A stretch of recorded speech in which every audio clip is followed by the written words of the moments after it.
Okay, right, thanks everybody for coming. Really, it's a sort of an effort by the committee, really, I suppose, to instigate a bit of interest, perhaps offer something a bit different on a Wednesday evening to try and get a bit more footfall through the door of a Wednesday evening. So this is the first of a series of things that we're going to do over the next sort of 6 weeks or so, really, to get us through the long sort of winter months. So what I thought was we could talk first of all about the relationship, I suppose, between power and weight. So I'm hoping now that Nick is going to remember to click the down button when I... What should I say, Nick? You the switch. What's that? Rhododendron. Rhododendron. Okay, go on then. Okay. So I don't know if anybody would disagree with this, really. I don't know how you could, hopefully you can see it, okay? No. But most of us, I suppose, right, we want to be, two things, I suppose, at least when we're on the bike, we want to be probably as light as possible, and we want to be probably as strong as possible, right? So there's a lot of interpretation, a lot of different ways of thinking about strength on a bike.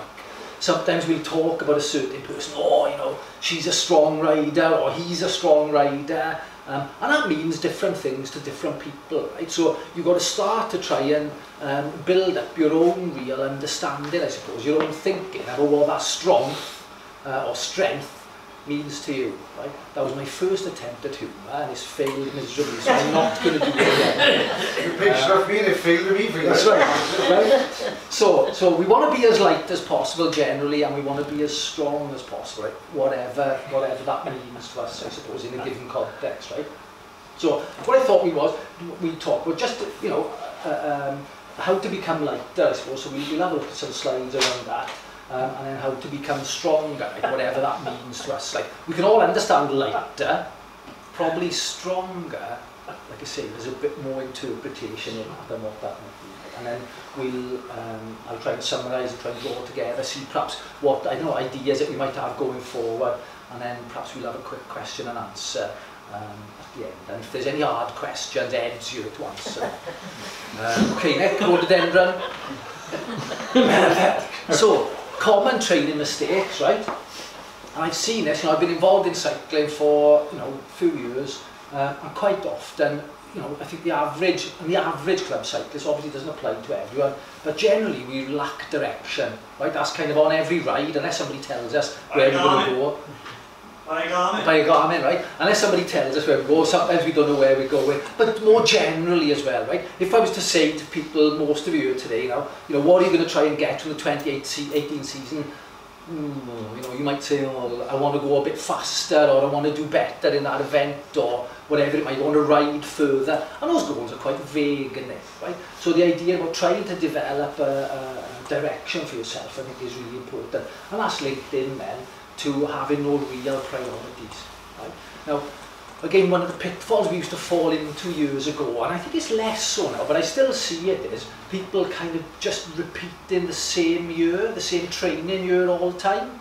And it shouldn't really be a surprise. And if you repeat the same training every year, you get the same results. You're not going to kind of revolutionise your results by doing the same thing, you know, week in, week out, month in, month out, year in, year out, sort of thing. And also in having real priorities. So perhaps, again, looking ahead, perhaps not necessarily something that we're great at, but looking ahead perhaps 6-9 months, or I'm thinking, I want to do that particular ride at that particular event on that particular day, and if I achieve it, I know that will be success for me, right? Just that idea about trying to develop some ideas about what your priorities are. Thirdly then, training the wrong stuff. Right, so sometimes people say, oh, so-and-so found a killer workout. They've been looking on Training Peaks or Cycling News or GCN or whatever it is, and they swear by this training routine, this training session, and that's what I'm going to do.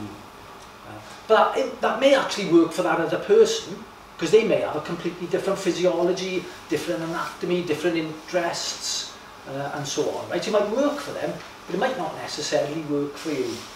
So again, trying to encourage you to have a think about, there is an old adage, train your weaknesses, raise your strengths. Right? So identify what those different things are. What have you got in your toolkit that's a real strength for you, and how can you maximise it? And then conversely then, how can you train in the areas that you think which need development? Fourthly then, bringing intervals in too soon, sometimes that's a mistake that people will make. Fifth, my daughter in the house, she's studying sports therapy, so one thing she said, tell everybody to rest more. One of the things which Daisy's introduced me to over the last couple of months is the idea of all the different energy systems, not only energy systems, your body systems, and how they work. Often I've thought, I've trained perhaps 3 days on the bounce, and my muscles are tired. But actually for us, as we get older, there's other tissues involved in there. The tendons, the ligaments, all those other structures, which might need longer to recover. Right? And as we get older, I think we do get better at knowing ourselves. Well, that was an interesting idea there. So that idea about us not taking enough rest. My bad. Yeah, rhododendron. Okay. So in relation to power, there's this idea about developing strength, right? And again, years ago, you'd have people, the old kind of racing people, they'd sometimes do perhaps like big ring only rides, right? So I'm going to go out, I'm going to do 4 hours, I'm going to go over the bulk and the Regos, and I'm going to keep it in the big ring all day, right? And for them, that was an idea about developing their strength, right? What the current theory talks about is that that's really the wrong way to do it, because you're not actually making yourself your maximal strength any greater, if you like. Right? You may be developing other energy systems, but you're not making yourself stronger. Okay? So that idea about doing very much shorter, big gear intervals is part of that developing strength, really, which we probably all should do, because again, we'll talk about it in a little bit, but power is a function of strength and speed, right? So if you're not strong, you're not going to be, and if you don't work on your strength, you're not going to then later on in the season be as powerful as you could be as if you had developed that strength. So again, you need to think about that. If you think, oh, okay, I could do with being a bit stronger, then have a think about how you can build some of that strength work into your, into this kind of current training cycle. The next point then about speed, like I say, power is a function of strength and speed, it's just the ability to be able to perhaps produce a lot of work quickly, right? And again, one of the things I'm going to talk about, which I've talked about in previous sessions that we've done, is about polarised training, right? Too often, what we find is the average club cyclist will train in the middle of their intensity zone. So say they're going to ride for 2 hours, they'll ride probably about as hard as they can for 2 hours, sort of thing. You end up, you're not going as fast enough to really make yourself quicker.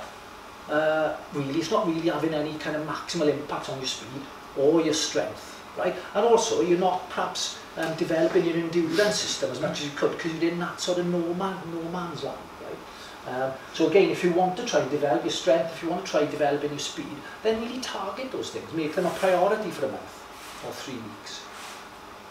And there's lots of examples. I'll give you some examples in the handout actually here.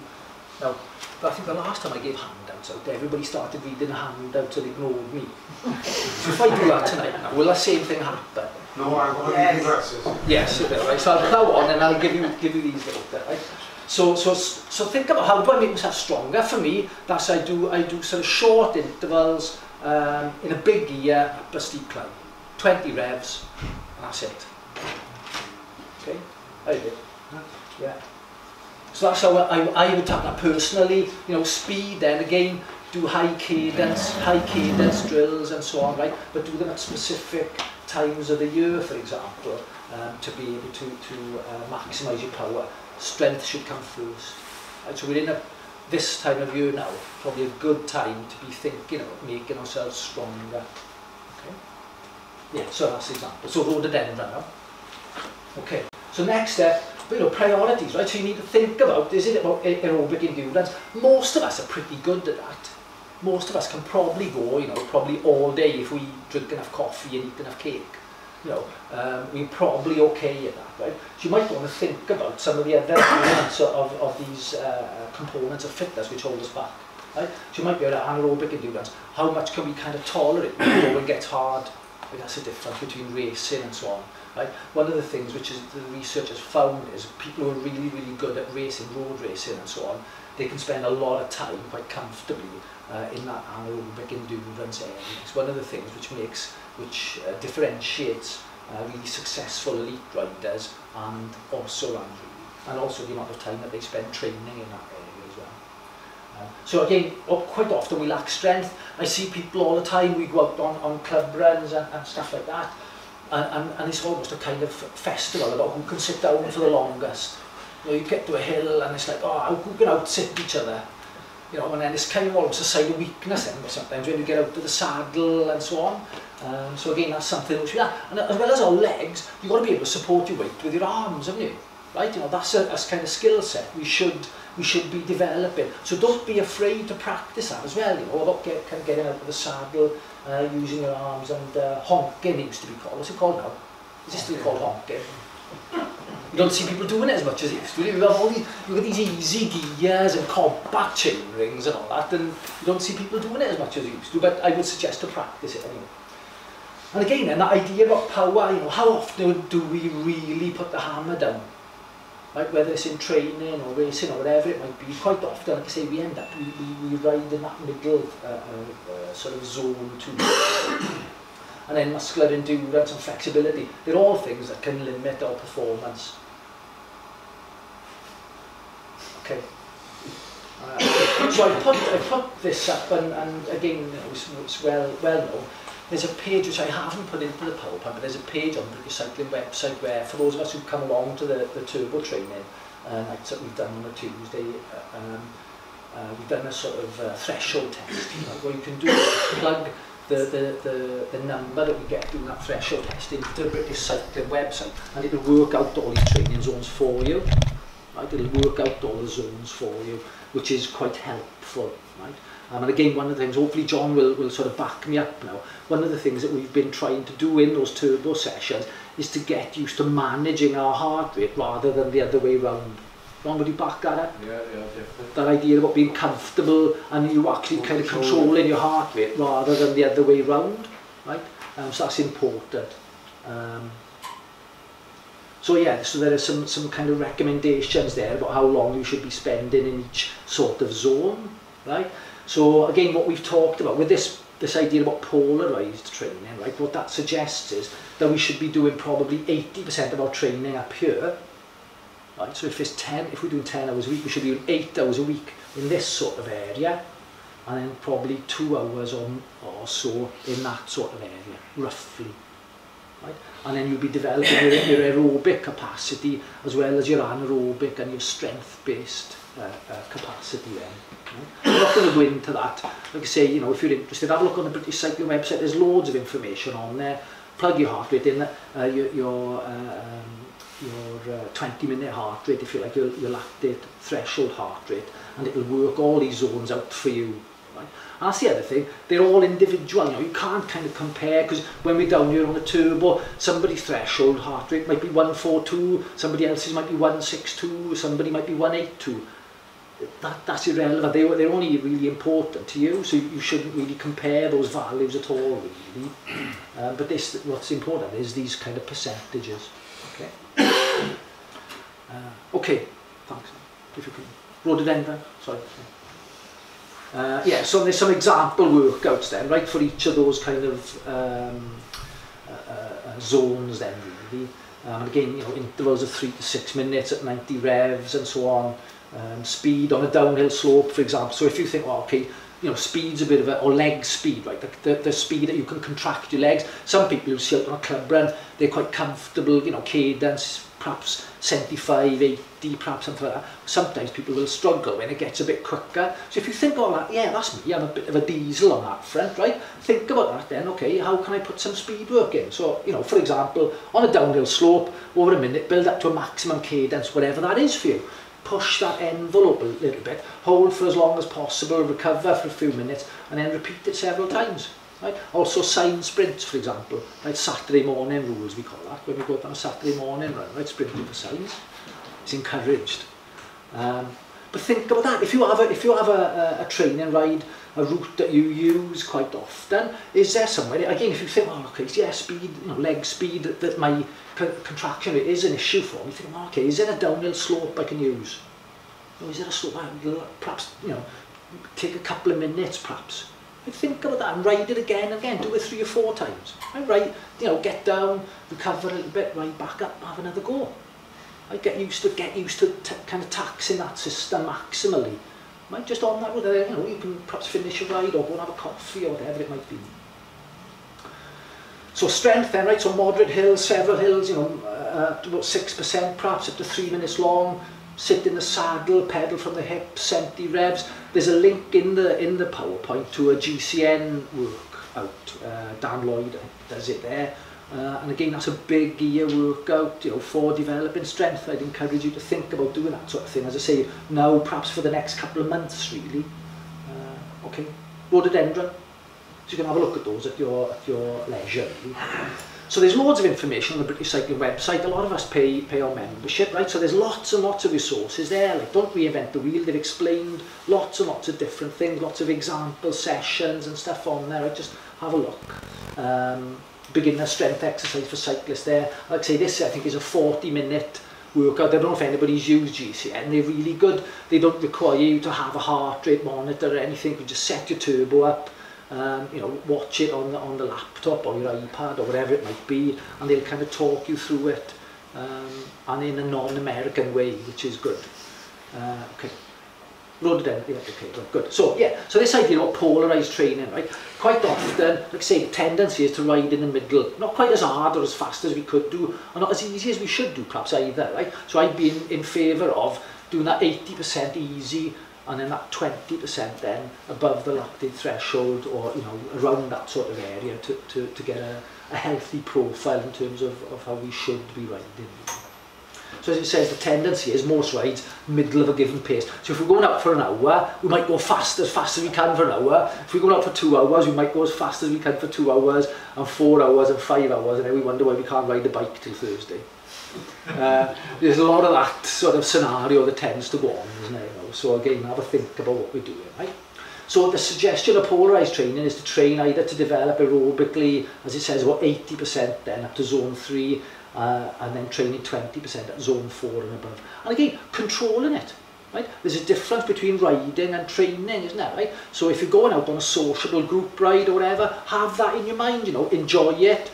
However, you know, if you want to develop some of your areas for development, or you know, some people might call them weaknesses, then they might be better off done on your own, or a small little training group, 2, 3, 4, 5 people, perhaps similar objectives. Gives you that bit of encouragement, doesn't it, this time of year to get out as well. So again, have a think about that, right? And then, as it says, in this way, there's enough opportunity for you to rest, recover, and develop this capacity of your aerobic system by training the 80% and your anaerobic system by this 20% at level 4 and above. Right? And again, what kind of Team Sky seem to be doing is they train in 2 or 3 day blocks, then they have a day off then, and then you'll do another 2 or 3 days, and so on. Okay, yeah, so this is about weight now. Was I going too slow then? Sorry. There was a comment at the bottom. Oh, okay, oh, sorry. Okay, so weight now, I put this up and I did a bit of research and I started to cry then, and I didn't know whether to leave it in or not, but I put it in there just as a sort of benchmark for us really, right? So it says, yeah, elite riders average 2.15 pounds per inch of their height. So you know, 11.5 or whatever it is for somebody who's 5'10". Females average around 2 pound of weight per inch of height, and maximum around 9 stone for a 5'5" rider. I wasn't going to point at anyone, but you can do the maths for yourselves, isn't it? You know, in terms of power to weight, right? Because as I say, weight's really important. For everyday riders, then, you know, like us, our optimal weight might be different. You know, years ago, you know, you didn't really talk about weight so much, you know. I'm looking at John now, Tudor, perhaps it wasn't something that we talked, you know, that was talked about so much then. It was all about the training side of life, you know, you were the size you were. It was 10 stone 4. Yeah, were you? Yeah. Yeah? So you were the size you were. When was that? When you were 14? It was 27. Were you? Right. So you were the size you were, but we didn't, I don't think, anyway, we didn't used to focus on that so much. It was all about the training side of it, but now we know it's actually the weight that you're carrying around makes so much more difference, so much of a difference for us. And that's why it's become more of a focus for us, right? So as it says, our optimum weight may differ. Right? It depends what job you do, doesn't it? You know, lots and lots of variables in there, right? It says depending on your health, your performance, your energy levels, and the average is around 15 to 18% body fat for the average male, and perhaps it's about 10% higher for the average female rider. Juliet suggested bringing sugar tongs down and testing people. That's above my pay grade, but perhaps we can get somebody to do it, perhaps to have a look if people are interested, or we can do some tests elsewhere as we've done before. But it's this lowering body fat is the key. So I know we've started up the weigh-in club, which is great. So losing weight probably is a good thing, in general for us as cyclists, generally. But actually the key is losing the body fat, isn't it? So how to kind of metabolise that, how to burn that off in an effective way. And as it says, that will increase your capacity then. You'll be able to function much better than if you're not carrying a load of metabolically inactive tissue around with you for fun. I was thinking of another name for it myself, to be honest. Did you like that? That was a great. You can have that. You can have that one. So that's the trick for us. Yeah. Okay. All right. Yeah. Okay. So yeah, in terms of specifics then, right? And I think I took this from Cycling News. I mean, it made sense to me. So as a bit of advice for you. So improve the quality of what you eat. Like there's a lot in the press about it at the minute, isn't it? Cut down on processed food. Right? That's their first recommendation. Really. So improve, eat your food as fresh as it possibly can be, right? Balance your energy sources. Again, back in the day, and this is a little bit about fashion, they used to tell us we eat 70% of our calories as carbs. Right? If you're an athlete, that was the recommendation. It's kind of completely flipped on its head now, isn't it, towards protein and perhaps less so fat, right? But get a balance, right? Think of that eat well plate, the 5 food groups and so on. Right? Make sure you get plenty of colour on your plate, so it's not tomato sauce and brown sauce, that don't count, but plenty of colour on there. Time your calorie intake. Again, the research differs on this. Find out what works for you. If you work shifts, or if you're out of the house early in the morning, time that calorie intake. I was reading an article just before coming out now about when's the best time to eat carbs. Counterintuitively, what they were finding was there's better to eat them in the evening. That's kind of, you wouldn't think. Yeah, you wouldn't think it would do. But again, they did say that the results were a bit tentative. But find out what works for you. There are other people who say you should eat at least 50% of your carbs of your calories before lunch. They say eat like a king in the morning, a prince in the afternoon, and a pauper in the night. That's the old adage that people think about. Managing your appetite. Now then, Mike Beaton's got a trick on this. Mike, do you want to share your trick about managing your appetite for us? Yeah, water. I tend to have a pint of water before a meal and a pint of water straight after a meal. And I find I don't eat so much. I have a pint of stout before and after.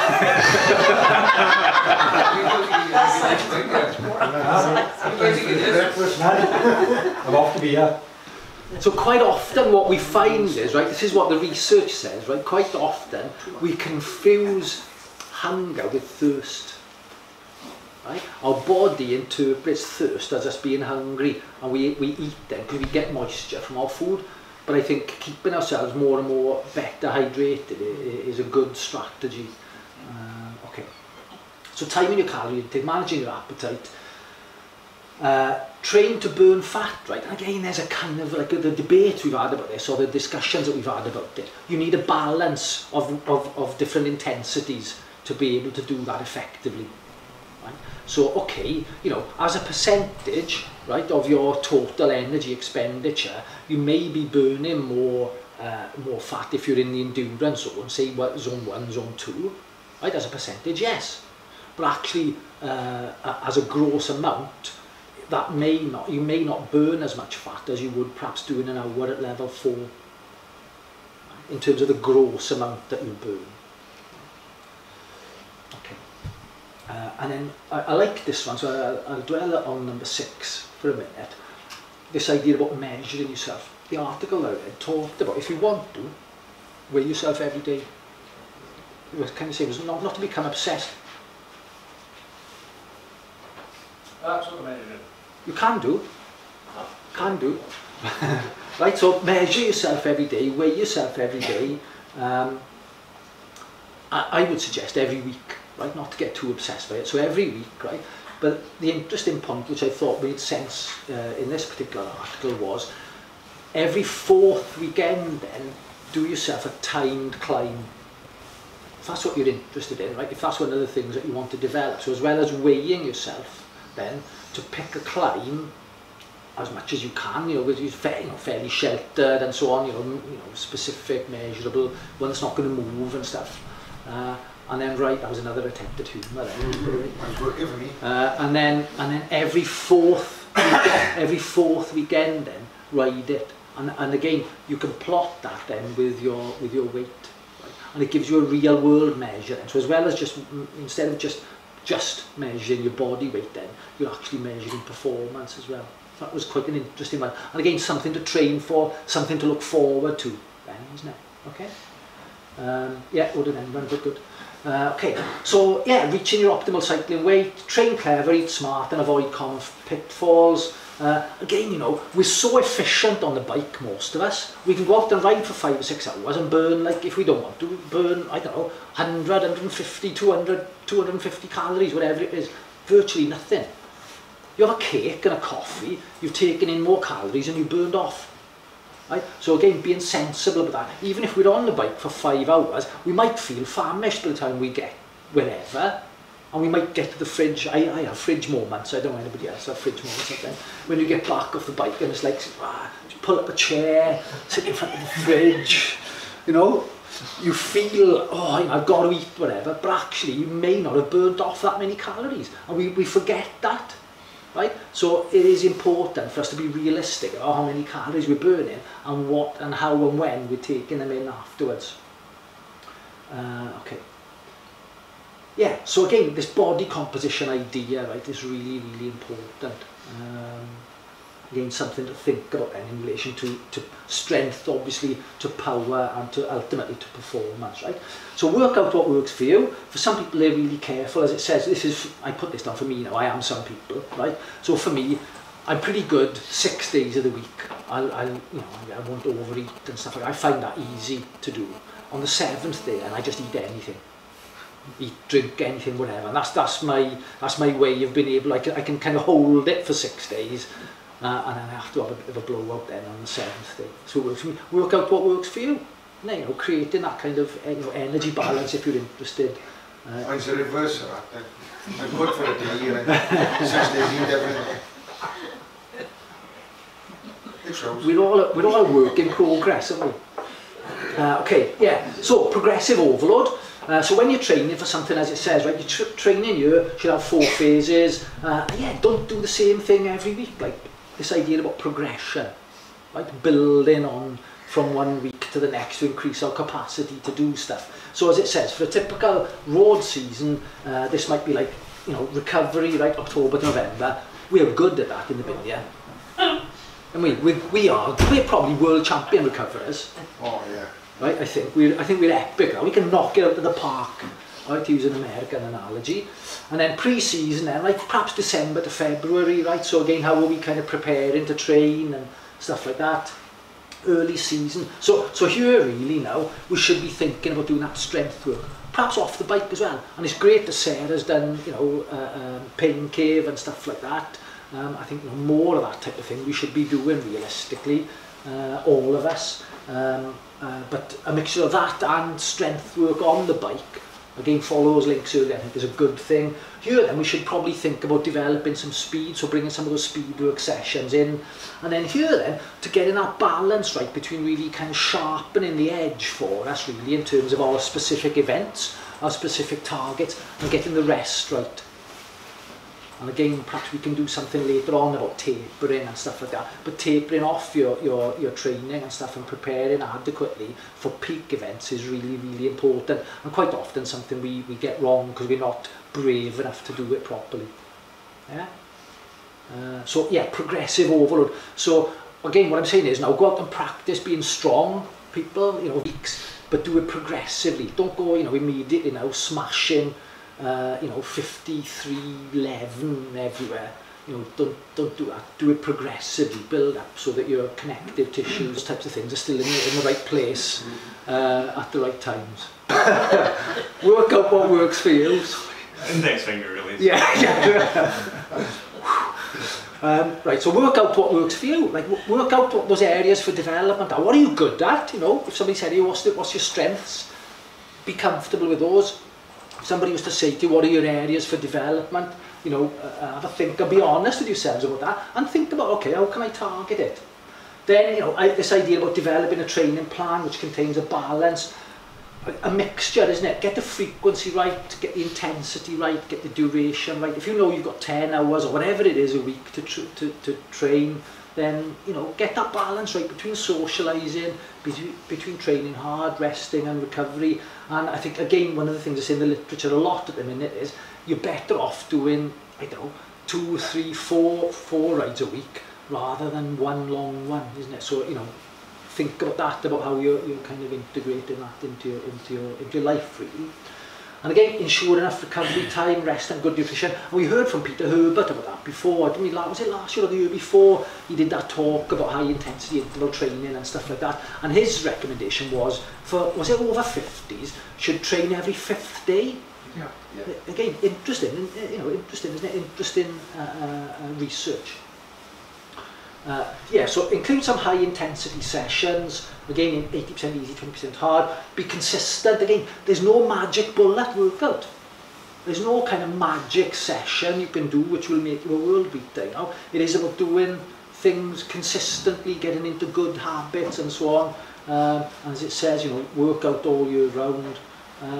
Yeah, and then carry out some strength training in the off season, really. I haven't gone into watts per kilo and stuff like that because I thought it would be probably irrelevant for most of us because not everybody's got access, including me, access to a power meter, for example.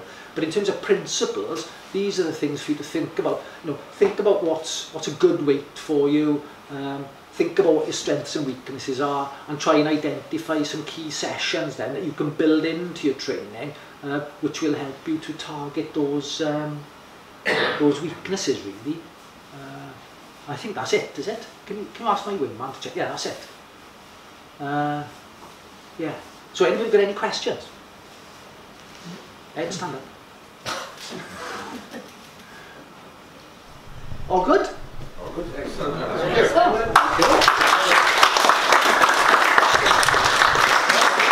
No, awesome, thanks for listening, and if there's any questions, just ask Ed. Thank you.